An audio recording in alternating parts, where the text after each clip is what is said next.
चलो मैंने ऐसे डायरेक्ट जूम वाली चालू कर दिया। मंगलाचरण प्रारंभ करते हैं। बेटा ये कांच वाले दरवाजे बंद कर यार।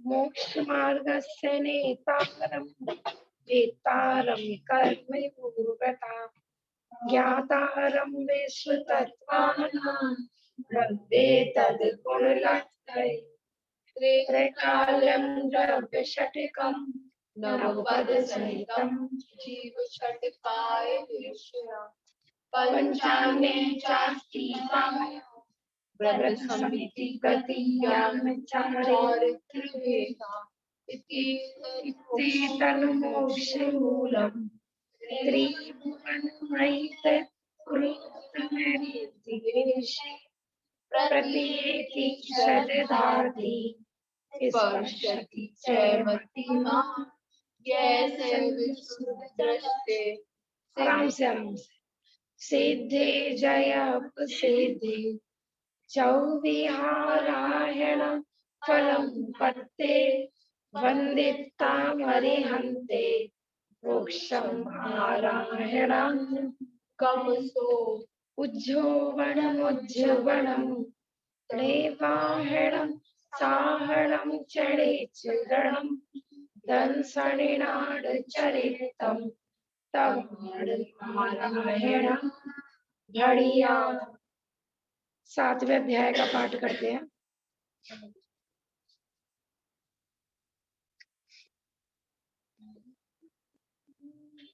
हिंसा नृत्य स्तेय ब्रह्म परिग्रह्यो विरतिर्व्रतम देश सर्वतो अणुमहति ततस्तेयार्थम भावना पंच पंच वाग मनो उत्तीर्या दान निक्षेपण समित्या लोकित पान भोजनानी पंच है।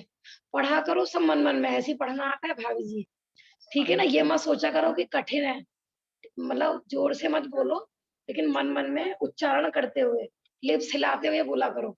मन मन में का मतलब ही नहीं कि मुख ही नहीं हिलाना है, ठीक है ना। मंद स्वर में जो अपने को सुनाई दे, तो ऐसे पढ़ने से ना फिर धीरे धीरे अपने आप पढ़ना आ जाता है, क्योंकि ये संस्कृत के शब्द भी तो लिपि हिंदी होती है, देवनागरी ऐसा।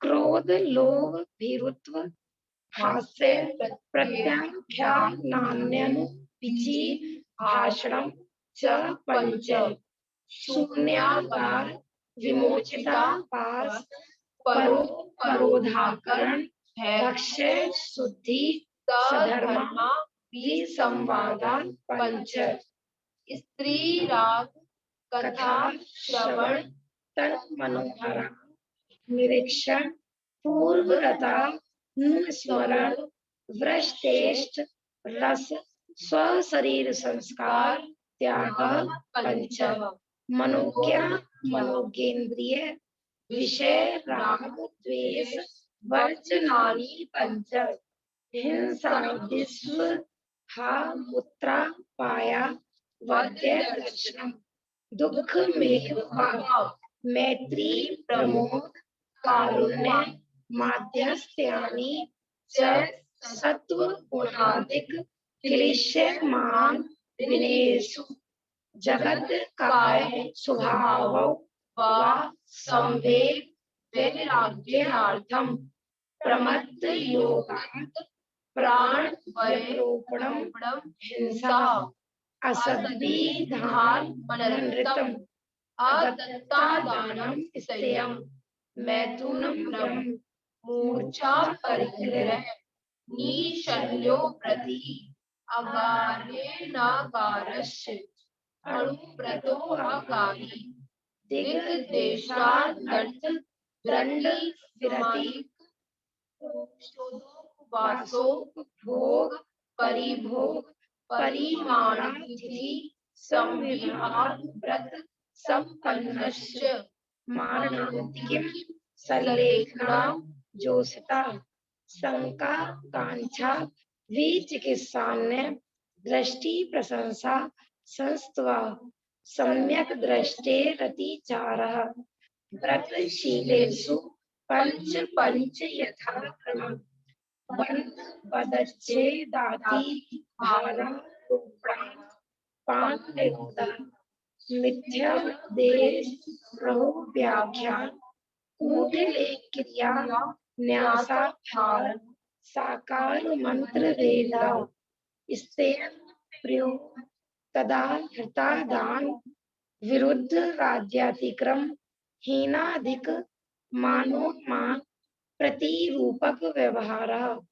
पर विभाय कर नेत्रिका परिग्रहिता गमनानंग कीड़ा काम तीव्रा विनिवेशा क्षेत्र वास्तु हिरण्य स्वर्ण धन धान्य दासी दास कूप्य प्रमाणातिक्रमा ऊर्ध्वार्ध स्त्रियग व्यतिक्रम क्षेत्र वृद्धि स्मृत्य अंतराधानानि आनयन प्रेस्य प्रयोग शब्द रूपानुपात उद्गल छेपा कंदर्प कौतपुच्च मोखर्या समीक्षाधिकरणों भोग परिभोगानर्थ ज्ञानी योग दु प्रणिधाना नादर स्मृत्यनुपस्थानानि अप्रत्यवेक्षिता प्रमार्जितो सर्गादान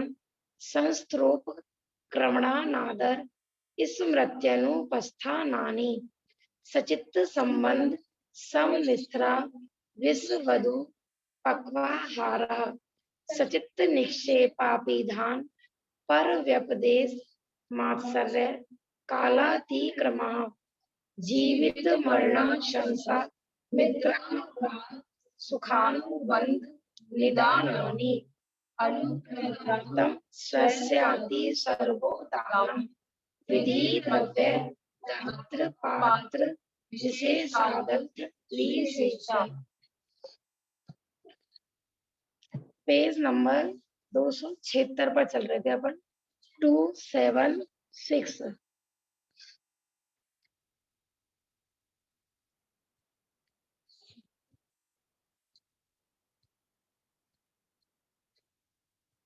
276 व्रत अधिकार के अंतर्गत हमारे पहले हमने 12 व्रतों की चर्चा की थी। अब यहाँ पर सल्लेखना के बारे में हमारा चल रहा था कि कोई पूरी जिंदगी धर्म करे है ना, अंत समय बिगड़ जाए तो अपन कहते हैं ना दुर्गति हो गई, अंत भला सो सब भला। पूरी जिंदगी कोई व्यापारी विदेश से कुछ कमा कर लाया, बहुत रत्नादि कमा कर लाया, तो किनारे पर आकर जहाज डूब जाए तो सारा कमाना कैसा हो गया, व्यर्थ हो गया ना। समाधि पूर्वक मरण माने कि पूरी जिंदगी की धर्म साधना को अगले भव तक लेके जाना है ना, कमाए हुए धन को पूरा अपने घर तक लेके आना। जैसे वो था ना, तो अपने 22 नंबर का सूत्र पढ़ा था मारणांतिकिम सल्लेखना जोशिता, कि मरण काल उपस्थित होने पर सल्लेखना व्रत का प्रीति पूर्वक सेवन करना चाहिए। माने मरने में क्या करें, मरण भी है और प्रीति भी। मरो तो खुशी खुशी मरो, खुशी खुशी माने श्रद्धा पूर्वक, तत्व ज्ञान पूर्वक। ऐसा नहीं है कि क्या मरना तो है माने अंदर में भय बैठा हुआ है और ऊपरी ऊपरी अपन समाधि कर रहे हैं, ऐसा नहीं ना। अंतरंग से मरण का स्वरूप पता होना चाहिए, क्योंकि ज्ञानियों को मरने से भय क्यों नहीं होता, कि उनको पता है कि मैं हूँ वो मरता नहीं हूँ, और जो मरता है वो मैं हूँ ही नहीं। मृत्यु महोत्सव की तरह लेती, मृत्यु महोत्सव। हाँ, जैसे अपन कपड़े नए कपड़े मिलते हैं, खुशी होते है कि नहीं, है ना। दीपावली पे नई ड्रेस बनवाई थी कि नहीं, तो महोत्सव मनाते ना, आज तो मम्मी नई ड्रेस मिलाएगी, है ना, आज तो अपन मार्केट जाएंगे, नए नए कपड़े मिलेंगे, तो खुशी होते है कि नहीं। तो ऐसे नया नया शरीर मिलता है, शरीर की, क्योंकि आत्मा तो वही की वही है। जैसे अपन कपड़े बदलते हैं, ऐसे चारों गतियों में ऐसे शरीर बदलते रहते हैं। यहाँ से मरेंगे दूसरा शरीर मिलेगा, पर दूसरा डर किसको होता है कि पापियों, कि उन्होंने पाप करे है ना, तो उनको पता है कि ये कपड़े छोड़कर हम लोग बुरे कपड़े मिलने वाले हैं। और जिसको ये पता है कि ये कपड़े छूटेंगे, ये सड़ा गला शरीर छूटेगा, और कितना सुंदर शरीर मिलने वाला है देवगति में, तो वो क्यों दुखी होंगे। उनको पता है कि पूरी जिंदगी हमने कोई पाप ही नहीं किए। देखो इसी से पढ़ते हैं, सम्यक काय कषाय लेखना सरलेखना। काय और कषायों को भली प्रकार से क्रश करना ही सरलेखना है। इसलिए परसों भी हमने जब लिया था ना, तब बताया था ना शुक्रवार को, कि हमारा ध्यान सिर्फ काय की संलेखना पर रहता है ना। खाना छोड़ दिया, पानी छोड़ दिया, अब ये मरने वाले हैं। लेकिन मेन क्या बताया था कि कषायों का लेखन करना, ना कषायों को छोड़ना, उसके साथ फिर आहार आदि का त्याग करना, वह कहलाती है संलेखना। मरणांत समय में होने वाली इस संलेखना के संबंध में रतन क्रंड सावकाचार के संलेखना नामक छठे अधिकार में आचार्य समंत भद्र लिखते हैं। ये हम पढ़ के आए हैं अभी, है ना। रतन क्रंड सावकाचार जी जब पढ़ा था, बेटा आगे हो जाओ थोड़ा सा, आगे आगे हो जाओ, पीछे चटाइयां बिछवा देंगे। अब थोड़ा सा सर्दी हो गई है ना, जमीन में नहीं बैठे हैं। देखो, उपसर्गे दुर्भिक्षे जरसि रुजायं चरणी प्रतिकारे धर्माय तनु विमोचन माहु सल्लेखनाम मार्या। ना ये रतन क्रंड सावकाचार जी में श्लोक नंबर 122। कब कब होती है संलेखना? संलेखना माने काय और कषाय के क्रश करने पूर्वक देह का त्याग, माने एक गति से दूसरी गति में, भवांतर बोलते हैं इसको, माने भव बदलना ना। यहाँ से मर के अपन किसी न किसी गति में जाएंगे ना, जिसने जो कर्म किए हैं वैसी गति में पहुंच जाएंगे। इसी को मरण बोलते हैं। माने शरीर और आत्मा का नई गति में उत्पन्न होना, वो जन्म हो गया, है ना। और वहां से उनका शरीर और आत्मा का वियोग होना, उसी का नाम मरण हो गया। माने हम मरना माने क्या सोचते हैं कि आत्मा भी खत्म और शरीर भी खत्म। वास्तव में खत्म कुछ भी नहीं होता है, मात्र पर्याय बदलती है। अब ये बता रहे हैं कि समाधि कब कब लेना चाहिए। ये छंद का अर्थ है पहले। जिनका प्रतिकार संभव ना हो, ऐसे उपसर्ग में, दुर्भिक्ष में, बुढ़ापे में, रोग की स्थिति में, धर्म की रक्षा के लिए शरीर का त्याग कर देने को आर्यगण संलेखना कहते हैं, समाधि मरण कहते हैं। क्या कह रहे हैं? भाई ऐसा कोई उपसर्ग उपस्थित हो जाए, माने हमें कोई प्रतिकार नहीं दिख रहा। प्रतिकार माने हमें कोई बचाव का रास्ता नजर नहीं आ रहा। सपोज करो अपन यहाँ बैठे हो और हमारे चारों तरफ आग लग जाए, क्या होगा? और हमें दिख रहा है कि कहीं से कोई रास्ता नहीं है बचने का, तो क्या करना चाहिए उस समय में? चिल्लाना चाहिए, बचाओ बचाओ बचाओ। लेखना वो कर देना चाहिए। माने ऐसी कोई कंडीशन उपस्थित हो जाए कि बिल्कुल कुछ भी नहीं दिख रहा हमें, है ना। ऐसा उपसर्ग, उपसर्ग कई प्रकार के होते हैं ना। तिर्यंचन माने कोई, अब आप यहाँ पर शेर आ जाए, बिल्कुल शेर बिल्कुल तैयार है आपको खाने के लिए, क्या करोगे?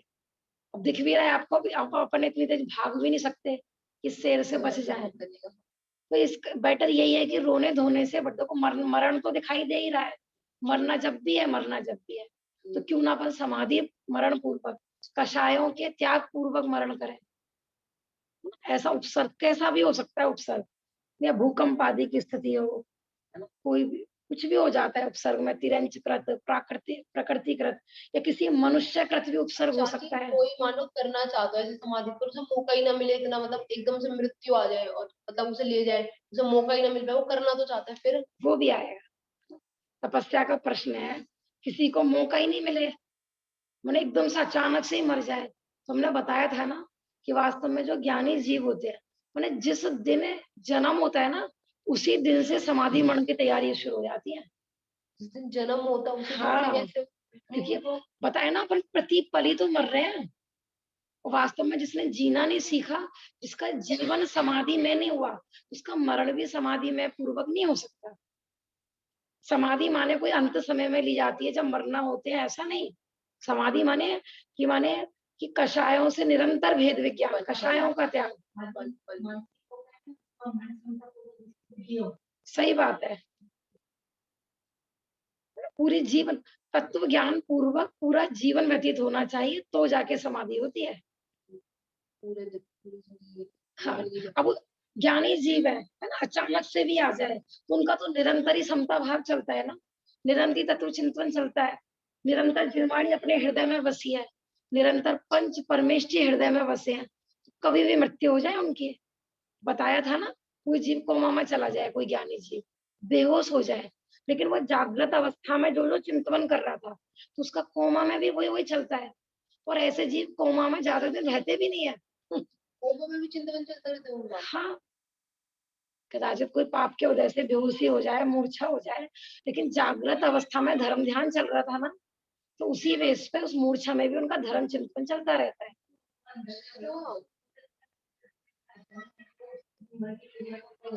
हाँ, हाँ, सही कह रही हैं भाभी जी, कि दिन भर अपन जो करते हैं ना, छोटे बच्चे जो करते हैं, रात्रि को स्वप्न में वही वही आता है। ऐसा होता है ना, कार्टून मूवी देख लेते हैं तो बच्चे रात में कार्टून के नाम लेते हैं। हाँ, कल परसों बात चल रही थी ना, वर्णी जी की बात चल रही थी, उनको आत्म ख्याति याद थी, समय सार की टीका, तो स्वप्न में भी पूरी समय सार की टीका बोल देते थे, पूरी पूरी याद थी उनको। डॉक्टर साहब के बारे में चल रही थी, पूरे पूरे प्रवचन कर देते हैं सोते सोते, सोते सोते पूरे प्रवचन। जिसके जीवन में जो होता है ना, उसके सोते जागते उठते बैठते वह उसी में जीवन हो जाता है।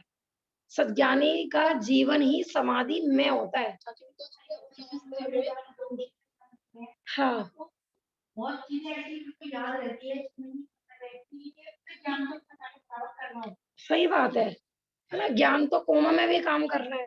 नहीं तो बताओ, देखो लोग कहते हैं वो मरे हुए के समान है, फिर मरा हुआ तो नहीं है ना कोमा का व्यक्ति।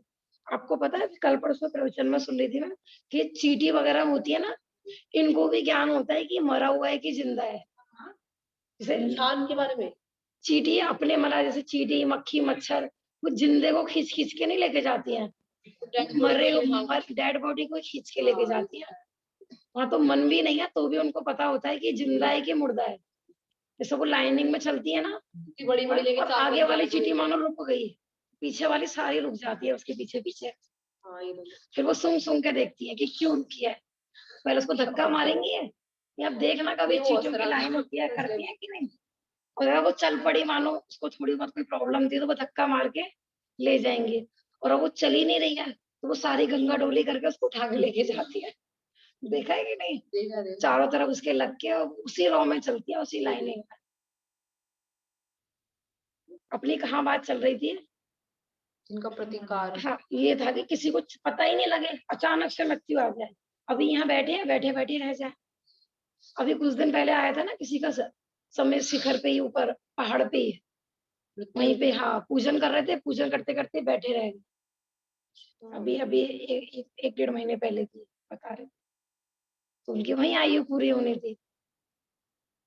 उपसर्ग के समय में, दुर्भिक्ष के समय में, दुर्भिक्ष माने जैसे अकाल आदि पड़ जाते हैं ना, जैसे 12 वर्ष का अकाल पड़ा था। क्या किया लोगों ने? आधे आधे बस भी सूखा पड़ गया। अब लग रहा है कि हमारे नियम संयम नहीं पले, हमारा धर्म नहीं पले।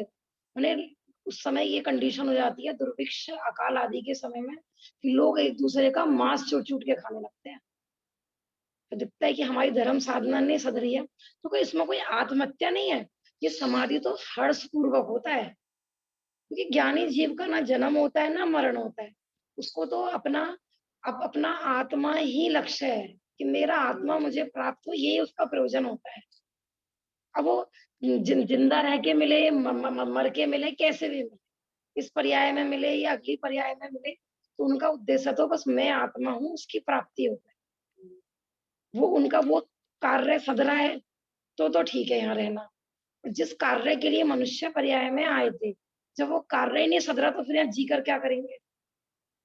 है ना? अपन कहीं गए, हमारा जो जिस कार्य से गए वो कार्य नहीं होगा, तो अपन कहते हैं ना, चलो भैया क्या करेंगे, जब यहाँ पर तो कुछ हो ही नहीं रहा था। वापस चलो। ऐसा ना, दुर्भिक्ष के समय में, बुढ़ापे में, बुढ़ापे में तो हर टाइम समाधि में ही जीवन होना चाहिए। बुढ़ा मतलब वृद्ध अवस्था वाले लोगों को तो विचार ही नहीं करना चाहिए कि अभी अभी अभी करेंगे, अभी करेंगे, अभी करेंगे। बुढ़ापे में तो निरंतर समाधि में ही जीवन चलना चाहिए। जितना सिमटो बाहर से उतना अच्छा है ना, अपनी आत्मा के नजदीक जितना आओ उतना अच्छा। और अब बुढ़ापा माने कितने वर्ष से, 70-80 है। 40-45 के बाद से ही आपने समझ लो कि अब तो भी वृद्ध हो गया जी। 50 रोग की स्थिति में ऐसा रोग हो जाए कि पूरे डॉक्टर जवाब दे दें कि भैया कुछ नहीं है इसमें, बस जितना चल जाए तो चल जाए, नहीं चले तो नहीं चले। ना नाना जी की कंडीशन हो रही है ना, तो ऐसे समय में क्या करना कि धर्म की रक्षा के लिए शरीर का त्याग कर देने को आर्यगण सल्लेखना कहते हैं। ना, अब जिनकी पूर्व तैयारी होगी तो वो तो सारे कार्य ना हर टाइम करके ही रखते हैं। समझ में आते है कि नहीं? है ना, जैसे अपने को कहीं जाना हो, है ना, जाना हमें 1 हफ्ते बाद है, तो पहले से ही कार्य समेटना प्रारंभ कर देते हैं ना। वरना हमें 15 दिन के लिए तीर्थ यात्रा पे जाना है, किसी का लेना हो, देना हो, किसी से बात करनी हो, कोई काम निपटाना हो, सब आगे पीछे करके। अब जिसको अगले भव में जाना है, परभव में जाना है, और डॉक्टरों ने भी डिक्लेयर कर दिया भई कुछ ही दिनों के हैं, तो पहले से ही सब तैयारी करके रखते हैं। अब उनको 1 महीने भी लग जाए, 2 महीने भी लग जाए, 6 महीने भी लग जाए मरण में, या लास्ट बताइए 12 साल मरने की। सल्लेखना की, मतलब मैक्सिमम अवधि 12 साल, अच्छा, ऐसा। हाँ, सल्लेखना माने कि कषायों के त्याग पूर्वक, आहार जल्लादि का त्याग पूर्वक शरीर के प्रति ममत्व का त्याग करना। लेकिन ये बता रहे थे कि वो धीरे धीरे भी कब, कि जब जीवन भर अभ्यास किया हो। एकदम से तो कोई भी नहीं कर सकता। हाँ, देखो आज ऐसी ब्रह्मचारिणी दीदी के प्रवचन सुन रही थी, 15-20 मिनट के इतने गजब के प्रवचन, मतलब कि जिसके जीवन में, मतलब जो अपने कल्याण के लक्ष्य से धर्म में लगा होगा ना, उसका निरंतर माने उसको कोई तैयारी व्यारी नहीं करनी पड़ती है, वो हर टाइम तैयार रहता है। जैसे इंटेलिजेंट परीक्षार्थी हो तो वो ये नहीं है कि पेपर दो सर पर है और आप तैयारी करने बैठा है पेपर की। माने उसका तो एक एक स्टेप, आज वो नई क्लास में आया है, तभी से वो एक भी लाइन पढ़ता है, जैसे चैप्टर पढ़ाए जाते हैं तो कहते हैं समझ समझ के पढ़ो, पेपर के टाइम में दिक्कत नहीं होगी आपको। तो जो पूरा चैप्टर समझते हैं ना, उनको एग्जाम की तैयारी नहीं करनी पड़ती है कुछ भी। तो ऐसे ही जिनकी पूजन भक्ति स्वाध्याय नित्य प्रति अपने आत्मा के लक्ष्य से होती है ना, उनको कुछ नहीं करनी पड़ती तैयारी व्यारी, वो निरंतर तैयार रहते हैं, हर टाइम तैयार रहते हैं। बहुत अच्छे प्रवचन थे, गजब के थे उसमें। माने हम धर्म के नाम पर किन किन कार्यों में लग जाते हैं, करे कि स्वाध्याय में लगे तो फिर बस स्वाध्याय स्वाध्याय में लगे रह गए। स्वाध्याय तो तो वो एक एग्जाम्पल दे रही थी, भले ही लोटा छोटा हो लेकिन फूटा ना हो, ज्ञान थोड़ा हो लेकिन खोटा ना हो। हाँ, बहुत पता है, बहुत बहुत सुंदर एग्जाम्पल दिया कि हमारी कोई चीज खो गई और बहुत देर से अपन लाइट की व्यवस्था नहीं थी, और हमने एक लाइट की व्यवस्था करी, अब लाइट जल गई, ठीक है, अब हमारी चीज दिख गई। अब हमारा क्या क्या फर्ज बनता है, बोले। चीज को उठा लें, जो उसका कार्य है उस कार्य को कर लें। फिर हमने क्या करा, एक लाइट जल गई, अच्छा लाइट जलने से चीज दिखने लगती है, फिर हमने एक और लाइट, फिर तीसरी लाइट, फिर चौथी लाइट, लाइट तो बढ़ाते गए लेकिन जो कार्य करना था वो कार्य नहीं किया। ये पढ़ लो, ये ग्रंथ भी पढ़ लिया, ये ग्रंथ भी पढ़ लिया, ये ग्रंथ भी पढ़ लिया, जी हम बहुत बड़े पंडित जी बन गए। अब क्या करना कि भैया उस ज्ञान से जो प्राप्त करना था वो प्राप्ति नहीं कर पाए। आज बार बार आता है ना इतना छेव समय, इतना लोग, जैसे उन्होंने बताया था कि इसने देशना लब्धि से पहले विशुद्धि लब्धि लिया है। बिना विशुद्धि के हम किसी को पढ़ाते हैं ना, तो वो ज्ञान भी उसके पतन का कारण बन जाता है, लोग छल ग्रहण करने लगते हैं। शुद्धि मतलब उसमें क्या? मैंने उस रूप चिंतवन होना, उसमें परिणाम भीगना, अच्छा, मात्र बौद्धिक बुद्धि का।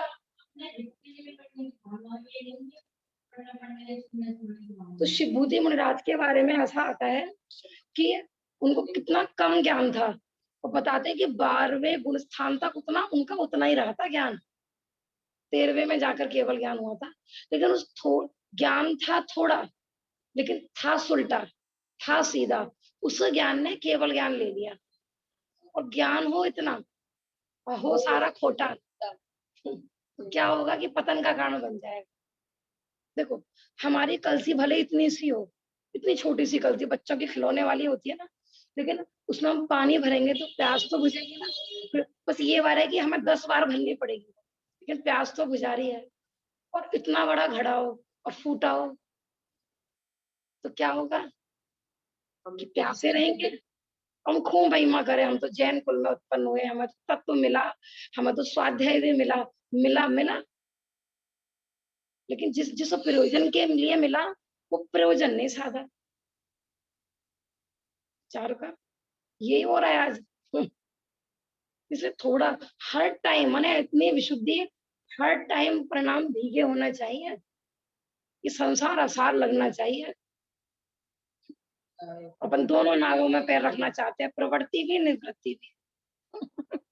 दो नाव में पैर रखते हैं तो क्या होता है प्रत्यक्ष, दो नाव में पैर रखो। संसार में भी प्रसिद्धि चाहिए लौकिक। जैसे आजकल के लोगों को ना बहू चाहिए होती है, कैसी बहू चाहिए होती है पता है? आजकल लड़के वाले आते हैं ना, कैसी बहू चाहिए होती है? जो गिरगिट की तरह रंग बदले। धर्म क्षेत्र में हमारी बहू को सब धर्मात्मा का है, कर्म क्षेत्र में पूरी लग्जरी रहन सहन भी हो उसका, मॉडर्न भी हो, ऑफिस वगैरह जाए तो वहां के लिए भी घर का भी पूरा काम करे। ये तो क्या चाहिए तो बहुरूपणी विद्या सिद्ध वाली चाहिए क्या? सच में ऐसे ही चाहिए, मैंने ड्रामेबाज हो, धर्मात्मा दिखे दिए और धर्मात्मा का ड्रामा करे, सही बात है। हाँ, यही होता है, प्रारंभ में आते हैं हमें धार्मिक बहू चाहिए, हमें चाहिए, धार्मिक मिल जाती है तो वो मॉडर्न भी होनी चाहिए, पढ़ी लिखी भी होनी चाहिए। सही बात है, इतनी धर्मात्मा भी नहीं हो बहू कि आके हमसे ही कहने लगे भी तो मेरा आप में तो सब कुछ खाने को मना करा था, आप ये अन्न बिना अन्न क्यों कर रहे हो? है ना, मैं तो शुद्ध भोजन बनाऊंगी, यहाँ नहीं चलेगा, इतनी धर्मात्मा नहीं चाहिए। इसलिए भैया धर्म का क्या स्वरूप है समझो, है ना, थोड़ा कर लो लेकिन क्या करना है ये पता होना चाहिए हमको, है ना। सबके पीछे लक्ष्य अपने आत्म स्वभाव की प्राप्ति का, कि जब भी मैं सुखी होऊंगा, तीन लोक तीन काल में, इस पर्याय में चगली पर्याय में, मेरा सुख मुझ में ही है, बाहर कहीं कुछ भी नहीं है। वहां पे ना एक क्वेश्चन भी किया था किसी ने, तब इतना सारा याद करते हैं तो ये अगले भव तक हमारे साथ कैसे जाए? तो वो कह रहे कि जितना हम करते हैं ना उसकी जरूरत नहीं है, वो बहुत फैलाव है ना उसका, इसलिए याद नहीं रहता। लेकिन मैं आत्मा हूँ, इसमें क्या फैलाव है? कुछ भी नहीं। पूरी लाइफ ना इसी निर्णय में लगानी है अपने, बस एक ही कार्य है, मैं शाश्वत आत्मा, मैं अपने में हूँ, स्वयं हूँ। फिर इतना निर्णय तुम करते रहो, करते रहो, करते रहो, इतना निर्णय ही केवल ज्ञान ले लेगा, इतने से इतना इनफ है। अभी मैं यहाँ पे जैसे हम प्रश्न मंच करने लगे, ठीक है, और हम प्रश्न पूछे, सांची मानो उत्तर नहीं बता पाए, और श्रेया बता दे सांची को कैसा लगेगा अंदर अंदर में। प्रश्न पूछा, अब इनकी मम्मी यहाँ पे बैठी होती है या कोई और बैठी, इतने दिन से पाठशाला जा रही है, कुछ भी नहीं आता है भाभी जी, भाई सब कहते हैं ना आपको, पता है आपको? इतने दिन से माने तो 3 साल से सुनो ध्यान से, देखो भाभी जी को ये सुनने को मिलता है कि 3 साल से पाठशाला जा रही है और बस में एक अर्घ का छंद भी नहीं सुनाया गया। पता है पाठशाला में जैसे मम्मियाँ आती है ना, बहुत सारी मम्मियाँ ऐसी आती हैं कि भाई हमें अपने बच्चे को पाठशाला पढ़ानी है। कि क्यों पढ़ानी है? कि वो हम जिनागम विचार समिति की बस में गए थे ना, वहाँ प्रश्न पूछते हैं, है ना, हमारा बच्चा कुछ भी नहीं बता पाया, सामने वाले के बच्चे ने फटाक फटाक उत्तर बता दिए। उन्हें पाठशाला भी क्यों भेजनी है? ताकि वो क्वेश्चन आंसर कर सके। और बस जब आपके यहाँ वो डांस वांस सिखाते हैं ना 10 लक्षण पर्व में, तब बता दिया करो भाभी जी, हम तब भेज दिया करेंगे। प्राइज मिल जाएगा। बस भजन माने हमारा बच्चा बस मंच माइक पे बोलने के लिए तैयार हो जाए, लोग में उसकी प्रसिद्धि हो, इस हेतु से पाठशाला भेजना है सबको अपने बच्चे। बहुत यही यही कह के आते हैं बहुत सारे बच्चे, माने वो अपना कल्याण करे, अपना जीवन सुखी बनाए, इस वजह से पाठशाला नहीं भेजना है। इतने दिन से पाठशाला भेज रहा, क्या फायदा? मंदिर में एक प्रश्न का उत्तर नहीं दे पाया, अब उसने जीवन में क्या निखार आया, है ना, उसने क्या तत्व ज्ञान सीखा, उसको कोई उपलब्धि ही नहीं मानता है। स्वाध्याय की पाठशाला की उपलब्धि बस यही मानते हैं कि बस लोक में उसकी प्रसिद्धि होने लगे और 4 लोगों में वो बोलना सीख जाए। ऐसे होता है, हम देखो हम सब शामिल हैं। जैसे स्मारक में होता है ना, ये हर साल का सेशन होता था, उसमें बच्चों को हर साल के इनाम मिलते हैं, ठीक है ना। हम भी पूछते बेटा तुमने पूरे साल क्या करा, तुम्हारा नाम क्यों नहीं आया किसी भी गिफ्ट का। हम तो ये देखते हैं ना तुम फर्स्ट आए ना सेकंड आए, किसी भी चीज में ना तुम्हारा अनुशासन में नंबर है, क्योंकि उसमें अलग अलग होता है ना, एक सर माने उत्कृष्ट वक्ता, उत्कृष्ट एक्टिविटी ऐसे ऐसे चूज करे जाते हैं। और हमारे बच्चे का किसी भी नंबर किसी चीज में नंबर नहीं आया हो, हमें कैसा लगेगा, हमारा बच्चा सबसे ज्यादा नालायक है, किसी भी चीज में एक भी गिफ्ट नहीं लेके आया पूरे साल भर। और पता चला, भाभी जी, हाँ जी। नालायक नहीं, होशियार है, ऊपर से नहीं पर नीचे से।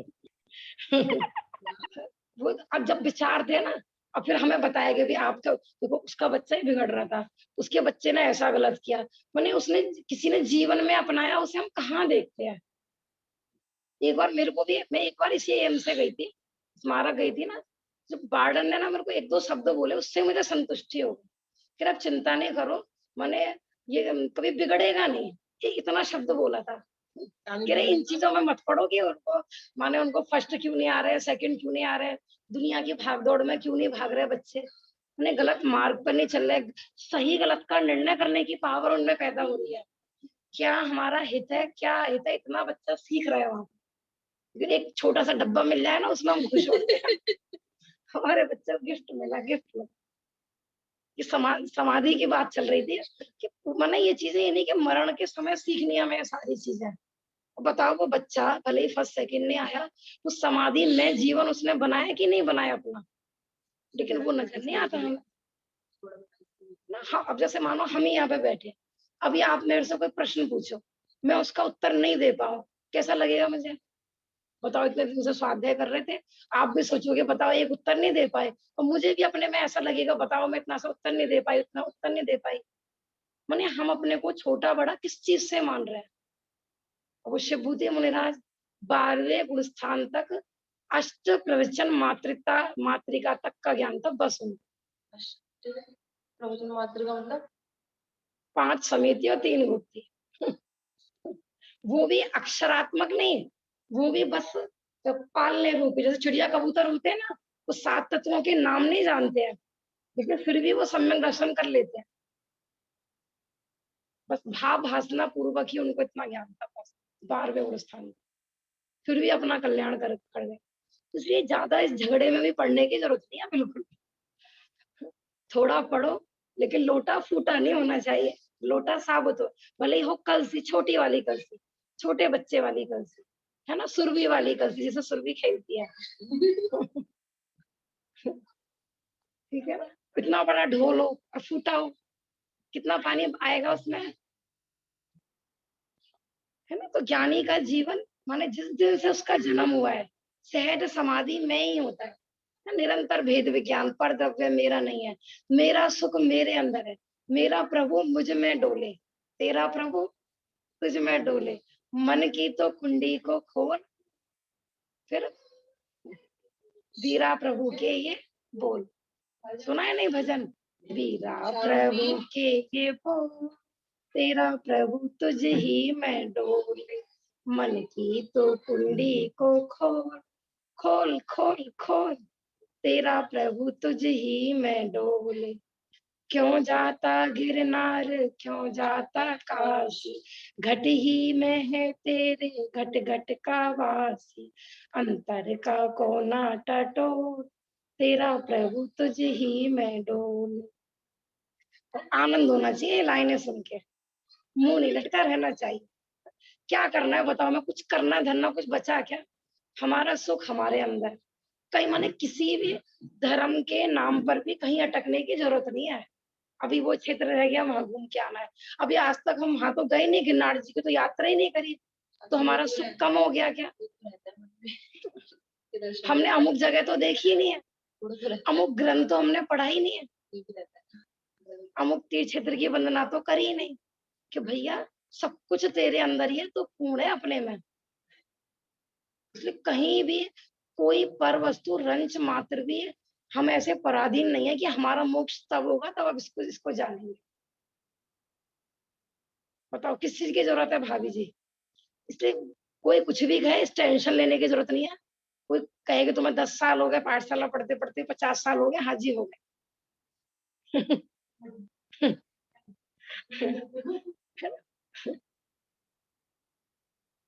तो सोचो सिद्धबुद्धि मुनिराज को कैसा लगता होगा। रिद्धिधारी मुनिराज भी बैठे होंगे, द्वादश सांग के ज्ञानी भी बैठे होंगे, और वो बिल्कुल समझ लो, हम तो यहाँ कहते थे ये तो बुद्धू है, इसको तो कुछ नहीं आता। अपन तो ऐसे बोल देते अगर बिल्कुल किसी को कुछ नहीं समझ में आए तो। लेकिन विशुद्धि थी वहां पर। उपसर्ग में, दुर्भिक्ष में, बुढ़ापे में, रोग की स्थिति में धर्म की रक्षा के लिए शरीर का त्याग कर देने को आर्यगण संलेखना कहते हैं। समाधि मरण कहते हैं ना, धर्म की रक्षा के लिए। इसलिए ये आत्महत्या नहीं है। जिस जीव का प्रयोजन अपना आत्म साधना थी, अब वो जैसे सधे वैसे साधनी है। मर के सधे तो मर के, जिंदा रह के सधे तो जिंदा रह के। धर्म की रक्षा के लिए, हाँ, धर्म की रक्षा के लिए मतलब कैसे शरीर का त्याग कर देना? देखो अब ऐसा कोई रोग हो गया कि डॉक्टर ने कह दिया, जवाब दे दिया, ठीक है ना। अब अपन फिर भी कि नहीं हमें तो ठीक होना है, अब अवक्ष खा के या कि मैंने परिणाम संकलित कर यहाँ नहीं, विदेश लेके भाग के जाओ, खून चढ़वाओ, अमुक डॉक्टर को दिखाओ, हॉस्पिटल बदलो, तो उससे क्या क्या होने वाला है? परिणाम खराब होंगे, है ना, परिणाम ही खराब होंगे। ऐसा है ना, संयम नहीं सध रहा है मानो हमारा। डॉक्टर ने कह दिया कि नहीं भैया रात में खिलाओ तो ठीक होंगे ये, और अपन तो आजीवन रात्रि भोजन के त्यागी थे। जब देखा कि हमारे धर्म की रक्षा नहीं हो रही है तो समाधि ली जाती है ना। इसमें कोई मर्डर वर्डर नहीं किया जाता है कि मर नहीं रहे तो भैया चाकू मार लो, या क्योंकि एक दो प्रश्न ऐसे भी आए थे ना भगवती आराधना में। बहुत लोग कहते हैं कि वहां पर आया है कि किसी मरण में हमें ऐसा लग रहा है कि सामने वाला हमारी दुर्गति करेगा, तो हम पहले से ही सांस निरोध करके फांसी लगा के मर जाए। ये मार्ग नहीं है। कैसी भी कंडीशन आ जाए ज्ञानी कभी भी आत्महत्या नहीं करता है। तो जो कहीं पर ग्रंथों में जो ये सब आया है ना, ये आर्स मार्ग नहीं है, ये एक मिलावटी गाथा है, छेपक गाथा है इनको बोलते हैं। तात्पर्य यह है कि ऐसा उपसर्ग आ जाए कि मृत्यु सन्निकट हो, उससे बचने का कोई उचित मार्ग न रह गया हो। ऐसा दुर्भिक्ष आ पड़े कि जब शुद्ध सात्विक विधि से जीवन निर्वाह संभव ही न हो। जिस समय अकाल पड़ा था ना, मतलब कितना संकट खड़ा हो गया था। क्या हुआ बेटा, इधर देखो, मानो अपन शुद्ध भोजन करने वाले हैं ना, जमीकंद आदि का त्याग है। अब ऐसी कंडीशन खड़ी हो गई कि माने शुद्ध भोजन ही नहीं मिल रहा, शुद्ध पानी ही नहीं मिल रहा। पूरे हमारे नियम संयम मास, चारों तरफ मांस आदि का अवक्ष का ही बोलबाला है, तो क्या करोगे? ऐसी कंडीशन में समाधि ऐसा। अब लोग पता है क्या कहते हैं, अभी सुबह ना सल्लेख नाम किस चीज की तड़प होती है बता? किसने कहा है खाना पीना छोड़ो? मत छोड़ो, नहीं कहीं भी नहीं लिखा। देखो जब अपने अपने अंदर में अपने आप ही विरक्ति होती है, खाना छूटता है, छोड़ा नहीं जाता। या हमने बिल्कुल देखो, बिल्कुल अंदर से गलत धारणा निकाल दो, समाधि माने खाना छोड़ना। कहीं भी नहीं लिखा हुआ समाधि माने खाना छोड़ना। नहीं, आप खाओ खाना, आपसे खाना नहीं छूट रहा, आप खाओ खाना। मतलब अपनी मर्जी से छोड़ दो, जबरदस्ती छूटता उसका, अपनी अब मर्जी से छूटता मैंने कहा ना विचार करो। अब आप मानो शुद्ध भोजन करते हो, ठीक है, आप ऐसा विचार करो कि अपन यहाँ पर अभी भूकंप आदि आ जाए या बाढ़ आदि आ जाए, चारों तरफ ये यमुना का पानी चारों तरफ हो जाए, ठीक है, और अब अपना ब्रेड बिस्किट आदि का त्याग है। दो तो माने 10 दिन हो गए, 12 दिन हो गए, घर में जो सामग्री थी वो हम खा चुके, अब सब खत्म हो गया, ठीक है। अब हेलीकॉप्टर से क्या बरसाए जा रहे हैं रोज? ब्रेड और बिस्किट और बिस्लरी की बोतल। अब बताओ क्या करोगे आप? और आपका आजीवन का त्याग है अभक्ष भोजन का, क्या करोगे आप? अब एक कुछ लोगों का कहना होता है पहले खा लो भैया, जान है तो जहान है अपन। आज मेरे को ना विधि मंदिर में ऐसे प्रश्न पूछ रहे थे कि बहुत लोगों का कहना होता है कि भाई खा लो, जिंदे रह गए तो फिर और धर्म कर पाएंगे आगे। विचार करो क्या करोगे। देखो, तो मैंने ना उसको एक उदाहरण दिया था, सुबह वही मैं दे रही हूँ। आप ना बहुत गरीब हो, ठीक है ना, घर में बिल्कुल भूखमरी हो रही है, बिल्कुल बच्चे ना भूखों मर रहे हैं, तो मैं आपको कहूँ भाभी जी मैं आपको 1 करोड़ रुपए दूंगी, आपको अमुक व्यक्ति का मर्डर करना है, मैंने बस एक ही व्यक्ति तो मारना है, और फिर आपको मैंने आप पूरी जिंदगी शांति पूर्वक रहोगे, ठीक है ना। आपके बच्चे, फिर आप कितना ही धर्म कर लेना चाहे तो, फिर आप आजीवन कुछ, आप पूरी जिंदगी का नियम ले लेना मैं किसी जीव को नहीं मारूंगा, लेकिन अभी आपको 1 करोड़ रुपए मिलेंगे और एक व्यक्ति का मर्डर करना है, क्या करोगे? क्या करना चाहिए? पूरी जिंदगी तो धर्म करने को मिल रहा है ना, सिर्फ एक ही व्यक्ति तो मारना है ना। जब मूल में ही धर्म भ्रष्ट हो गया, जब पहला घड़ा ही उल्टा रख गया, तो कैसे धर्म साधना होगी? बार बार लोग कहते हैं ना बस खा लो भैया, जान है तो जान है, काया राखे धर्म, काया है तो धर्म है। जब धर्म ही खत्म हो गया, काया से क्या प्रयोजन रहा भैया?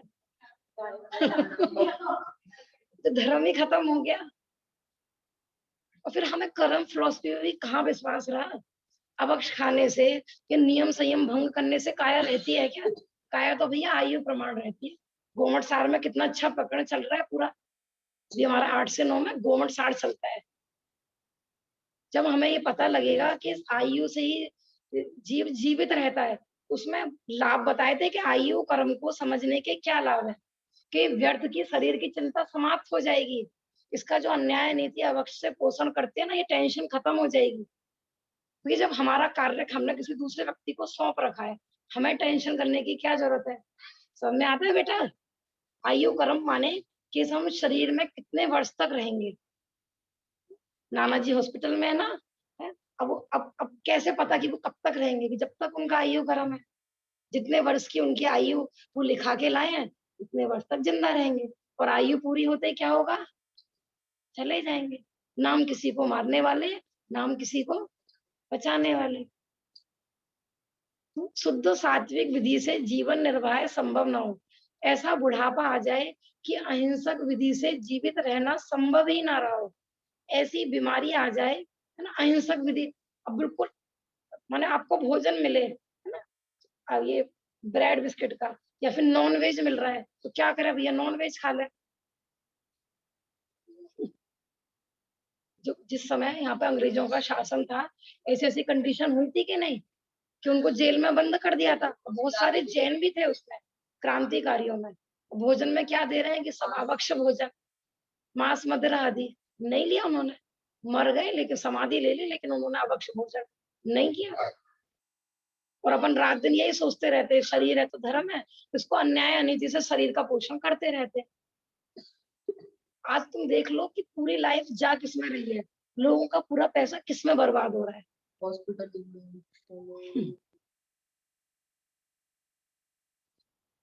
विचार कर लो।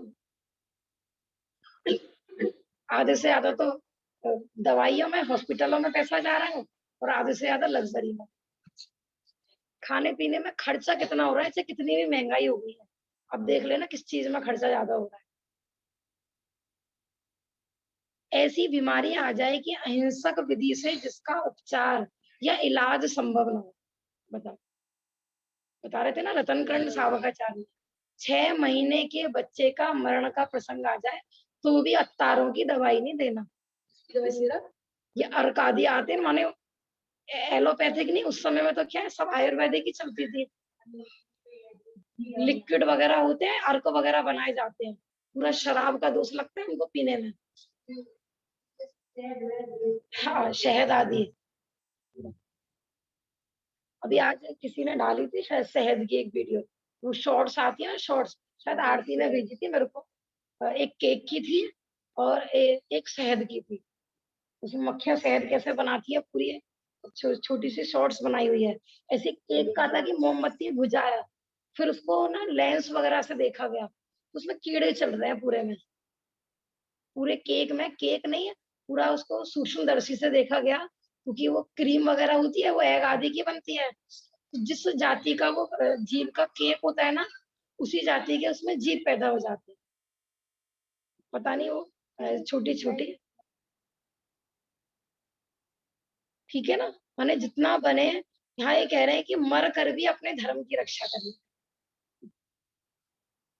और अपन धर्म को समाप्त करके तो जीना चाहते हैं।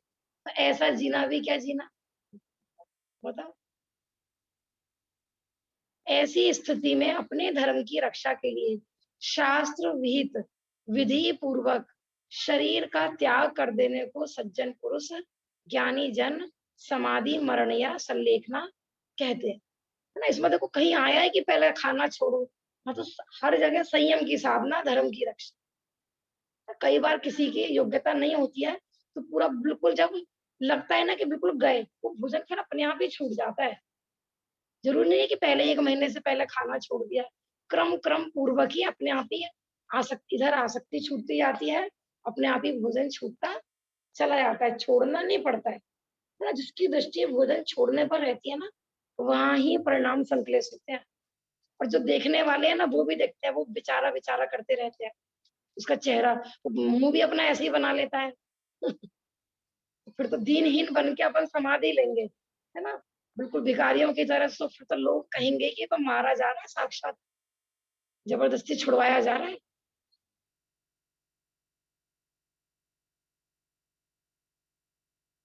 ठीक है ना। तो ये आजकल जो लोग, जैसे चाहे महाव्रती हो या शांति हो, तो बड़े शान से डालते हैं ना, वापस आ गए हॉस्पिटल से, वापस आ गए। ये शान की बात थी क्या? जाना कोई शान थी क्या, बताओ। सही। ये प्रभावना नहीं है, अपन तो डाल देते हैं ना यूट्यूब पे आगे। चाहे महाव्रती भी देखा भाई, शेर तो शेर होता है, समाधि बाहर आके भी। ये जाना कोई वो थी क्या? महाव्रती जाते हैं क्या हॉस्पिटलों में? श्रावक हॉस्पिटलों में जाते हैं क्या? तो ऐसी वीडियो डालनी नहीं चाहिए कि बाहर आ गए जी भैया, भगवान का बहुत बहुत शुक्र है, बाहर आ गए हॉस्पिटल से। तो हॉस्पिटल जाना वो नहीं, अपन सोचते हैं प्रचार हो रहा है, और ये हो रही है प्रभावना। यदि उपसर्ग, दुर्भिक्ष, बुढ़ापा और भयंकर बीमारी का प्रतिकार संभव हो, इलाज संभव हो, तो सबसे पहले प्रतिकार करना चाहिए। देखो आ गया ना इसमें, यदि उस रोग का इलाज संभव है। देखो आपके आपका घर है या दुकान है, दुकान में आग लग गई, तो क्या करते हैं सबसे पहले? बुझाने की कोशिश करते हैं, पहले तो खुद ही कोशिश करते हैं, ठीक है ना। तो फायर ब्रिगेड आदि जो भी है बुलाते हैं, लेकिन जब देखते हैं कि भाई बचती नहीं, माने आग बुझती है नहीं, दिखाई दे रही, सबसे पहले तो अपनी जान बचाते हैं। मतलब अपनी जान बच जाए फिर क्या सोचते हैं, तो ये देख रहे हैं, यहाँ पर पहले तिजोरी की तरफ देखते हैं, है ना। माने जो मेन मेन चीजें हैं तो फिर पहले उसकी रक्षा की सोचते हैं। तो ऐसे ही उपसर्ग हो जाए, दुर्भिक्ष आ जाए, बुढ़ापा आ जाए, भयंकर बीमारी हो जाए, यदि उसका प्रतिकार संभव है तो भैया करो। ऐसा नहीं है यहाँ आग लग जाए तो ये नहीं ज्ञानी बैठा रहेगा, ऐसा नहीं है। भाग सकता है तो भैया भागो। ये नहीं कहा कि आपको भागना नहीं है। जैसे मुनिराज है, तो वो तो भागेंगे भी नहीं, है ना। श्रावक यदि सामायिक में बैठा है तो वो भी नहीं भागे, लेकिन सहज ऐसे ही बैठे हैं और आग आदि लग गई है, विरोधी हिंसा आदि बताई है कि नहीं, बचने का पूरा उपाय करता है। तो ये कह रहे हैं कि पूरी कोशिश करेगा वो प्रतिकार करने की, ना, रोग को दूर करने की, लेकिन न्याय पूर्वक, नीति पूर्वक, है ना, और भक्ष्य भोजन भोजन आदि के माध्यम से, माने धर्म को नष्ट करके नहीं। धर्म ही नष्ट हो गया तो क्या रहा? जैसे कहते हैं ना, किसी जीव का चारित्र ही भ्रष्ट हो गया, अब हो चाहे कितने भी गुण हो उसमें, तो अब क्या क्या रखा उसमें, सब कुछ तो खत्म हो गया। अब चाहे तुम कितनी तारीफ करते रहो उसकी। इलाज करना चाहिए, उपाय करना चाहिए। यदि कोई भी अहिंसक निरापद उपाय शेष न रहा हो, तो जिनागम में निरूपित विधि से समाधि ले लेना चाहिए। अब कोई भी उपाय नहीं सूझा, अपने यहाँ तो देखो बिल्कुल भील आदि, माने बिल्कुल जैन कुल में भी पैदा नहीं हुए, उन तक की कहानियां आई हैं। कौवे का मांस बता दिया डॉक्टर ने, वैद ने, उस समय जो भी वैद होंगे, कि कौवे के मांस का भक्षण करोगे तो आपका रोग दूर होगा। सुनिए बेटा कहानी, नहीं सुनी? कहानी पढ़ा करो, मेरे से कहानी की बुक लेकर जाना, ठीक है ना? अच्छी लगेंगी आपको छोटी-छोटी कहानी। नाना जी को देखने गए थे हॉस्पिटल में, नमो कामन सुनाया था उनको, अब के जाओ तो नमो कामन सुना कर, ठीक है? अच्छा, अच्छा। अब यही है, देखो सब कर्म के उधर ऐसे लोगों के हाथ पड़ जाएँगे कि हमें कुछ भी, वहाँ पे कोई संबोधन करने वाला नहीं होगा। अच्छा, बेहोश है।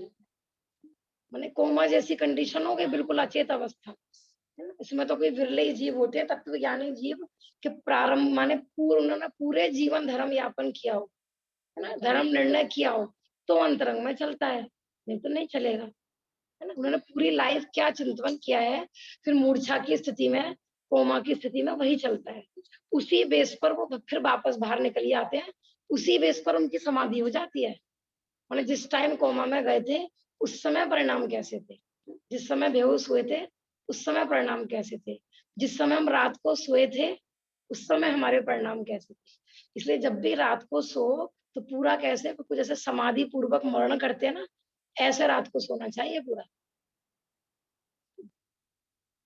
अपन टीवी चलाते-चलाते, मोबाइल चलाते-चलाते, गाने सुनते-सुनते, तो रात भर क्या है ना? मरण हो गया तो क्या होगा? कुगति होने वाली है। ना इसलिए रात्रि में ये जो त्याग आदि का नियम लिया जाता है ना पूरा, कि बस ये बेड मात्र ही पूरा पूरा परिग्रह का त्याग करके सोते हैं लोग। तो इस बीच में यदि आयु पूरी हो जाए, तो व्रती श्रावक कहलाता है संयम पूर्वक, क्योंकि समाधि मरण संयम पूर्वक ही बताया है।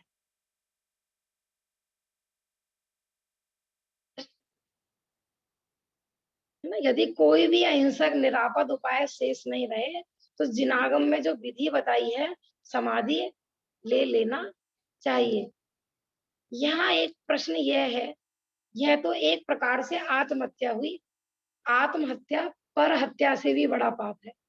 कल बता रहे थे ना भाई साहब, आप ही बता रहे थे ना कि विदेशियों को मारना, आप कल एग्जाम्पल दे रहे थे ना, संजीव जी पंडित जी के प्रवचन में आया होगा, गोदास जी के प्रवचन में, विदेशियों को मारने में ज्यादा पाप, उससे है कम पाप। हाँ, फिर हिंदुस्तानियों को मारने में उससे ज्यादा पाप, फिर अपने राज्य के मारने में उससे ज्यादा पाप, फिर उससे अपनी नगरी के मारने में उससे ज्यादा पाप है। फिर नगरी में भी अपने ही बिल्कुल जैसे उस्मानपुर है ना? उस्मानपुर के लोगों को मारने में ज्यादा पाप, फिर अपनी समाज के लोगों को मारने में उससे ज्यादा पाप, फिर अपने घर के व्यक्ति को मारने में उससे ज्यादा पाप, और घर में भी उसमें जो सबसे ज्यादा सगा हो उसको मारने में और ज्यादा पाप, और अपने को मारना महापाप। सबसे बड़ा पाप है आत्महत्या। कदाचित यहाँ माने यहाँ कानून की दृष्टि में नहीं लगे क्या आत्महत्या महापाप है, लेकिन दुर्गति है, नरक निगोधी बताया आत्महत्या का। हाँ, है ना? इतनी उत्कृष्ट मनुष्य पर्याय मिली है, और क्योंकि आत्महत्या के रीजन भी क्या होते हैं कि विषय भोग नहीं मिले इसको स्वच्छंद होकर प्रवृत्ति के लिए, इसलिए तो आत्महत्या होती है।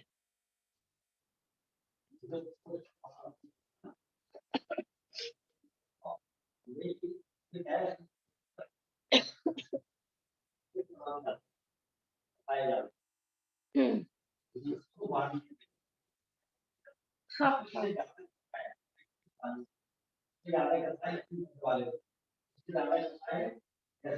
हाँ, माने उत्तरोत्तर जितना अपने नजदीकी को मार रहे हैं, उसमें कषाय की तीव्रता ज्यादा है, संक्लेश ज्यादा होगा। दूरी वाले को मारने में संक्लेश कम होगा, क्योंकि वहां पर राग देश भी कम होते हैं ऐसे। इसलिए तो माने जो गद्दार होते हैं ना, उनको ज्यादा बुरा माना जाता है, देशद्रोही को ज्यादा बुरा माना जाता है, घर के भेदी को ज्यादा बुरा माना जाता है। सल्लेखना या समाधि मरण आत्महत्या नहीं है, क्योंकि आत्महत्या तो अत्यंत तीव्र कषाय के आवेग में ही की जाती है। आत्महत्या तीव्र कषाय में ही की जाती है, पर इसमें तो बहुत सोच समझकर विवेक पूर्वक कषायों को मंद करते हुए शरीर को क्रश किया जाता है, वह भी तब जबकि जीवित रहने का कोई उपाय ना बने। करते हैं इंसान, जब उसे हद से ज्यादा दर्द हो जाता है, बर्दाश्त नहीं होता, तो वो आत्महत्या कर लेता है। नहीं, ऐसा तो नहीं है। आप वही मतलब उसे दर्द बर्दाश्त शरीर का दर्द कोई नहीं, शरीर में वही मतलब जैसे मानसिक कोई दर्द है या वैसे जिंदगी में कोई कसाय नहीं करता है बेटा। आप देखो, आप आत्महत्या का चलो एक रीजन बताओ। जैसे कोरोना टाइम में मैक्सिमम लोगों ने करी क्योंकि उनकी रोजी रोटी छिन गई, हम कैसे घर चलाएंगे, हमारी जिंदगी कैसे हाँ। चलेगी। ये एक भी तो तो सबसे बड़ा कसाय रीजन वो ये ही था। था ना, परिवार के प्रति, घर के प्रति, कि हम घर के चलाने वाले, है ना। मैंने अब हम इनको कैसे देखेंगे, हम इनको कैसे चलाएंगे। वहां भी तो अपन कर्ता धर्ता बने हुए थे। ये सब मोह भी तो तीव्र कषाय कहलाती है।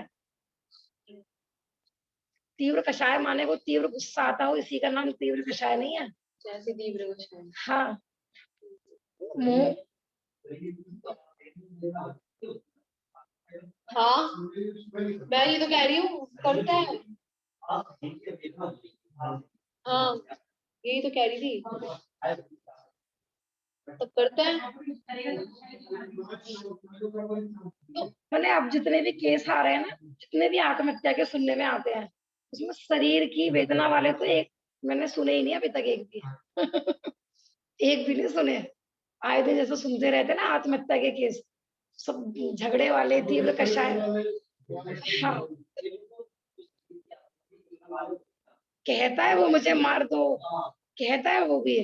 तो वो तो फिर डॉक्टर ही दे देते हैं उसको। आई थी ना इच्छा मृत्यु को गवर्नमेंट ने, परिवार वालों की सहमति से, वाले स्वयं परिवार वाले लिख दें और वो पेशेंट भी हाँ कर दे, तो उसको मारने का इंजेक्शन लगा दिया जाएगा। ऐसा आया था, आया था कि ऐसा काम है। शरीर वाले। लेकिन यहाँ देखो क्या कह रहे हैं वो, कि सोच समझकर विवेक पूर्वक कषायों को मंद करते हुए, ना इसमें बार बार लिखा रहता है शरीर क्रश करना, क्रश करना। तो वो शरीर को बुद्धिपूर्वक क्रश करता नहीं है कि इसको मैं भूखा रखूं, इसको। उसका प्रयोजन तो आत्म साधना है, उसका प्रयोजन तो शरीर से भिन्न आत्मा को की प्राप्ति है। और उसका उपयोग जब निरंतर आत्म रात दिन अपने आत्म स्वरूप में ही मगन रहता है ना, बस उसी की वो उसमें ही लीन रहता है। उसको शरीर की सुध रहती ही नहीं है, अपने आप ही छूट जाता है भोजन। इसका भी पता है पूरी प्रक्रिया आएगी। जैसे जैसे शरीर में कोई रोग हो जाए, बुढ़ापा हो जाए, तो हमारा शरीर ना अपने आप ही भोजन मांगना बंद कर देता है। ये एक वैज्ञानिक परीक्षण भी किया गया है कि इतनी इतनी उम्र के बाद, ये आपने देखा होगा ना, बीमारी में तो वैसी भूख खत्म हो जाती है अपने आप ही। भूख, मेरी तबीयत खराब है, भूख नहीं लग रही थी। हाँ, बीमारी में भूख लगी नहीं रही, 4-6 जो खाई या उम्र के हिसाब से भी है अपने आप ही। जैसे एक क्रम बताया ना, पहले हैवी भोजन छोड़ा जाता है, पहले अन्नाहार, फिर फल, ये सब जो आया ना लास्ट में छाछ पे। तो ये शरीर के अनुकूलता के हिसाब से पूरी प्रक्रिया है पूरी।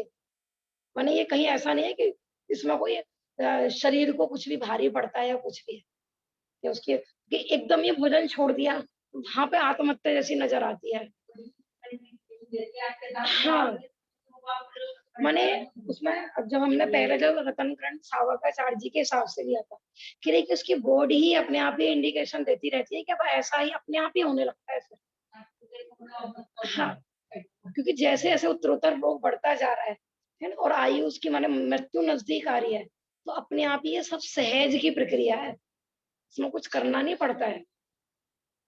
और कदाचित कोई ऐसी कंडीशन हो गई कि वो नहीं मरा, है ना, जिंदा रह गया, तो इसलिए ही माने यम सल्लेख ना नहीं, फिर जैसे वर्तमान में ना किसी की कोई खबर नहीं है, और ज्योतिष का ज्ञान भी इतना पावरफुल नहीं है कि किसी ने पक्का कहा कि भाई इतने दिन में आपकी आयु पूरी होने वाली है। तो इसलिए आप यम ना लेकर ना नियम ले लो, 1 दिन का, 2 दिन का, 3 दिन का, कि भाई ये उपसर्ग टल गया, ये रोग टल गया, तो अपन ग्रहण कर लेंगे। ऐसा भी कर सकते हैं, ठीक है ना। बाकी की चर्चा अपन कल करेंगे।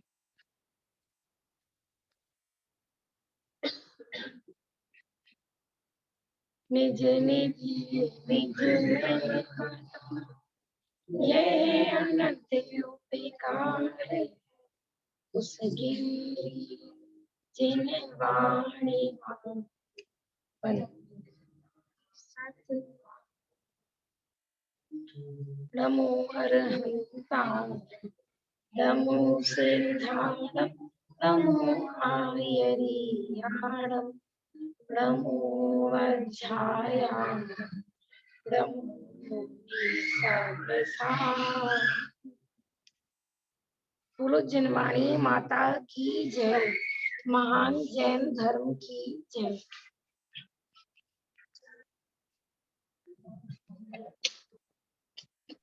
जय जैन आंटी जी। जय जिनेन्द्र, सबको जय जिनेन्द्र। जय जिनेन्द्र जी। भाभी जी क्लास होगी नहीं इस समय?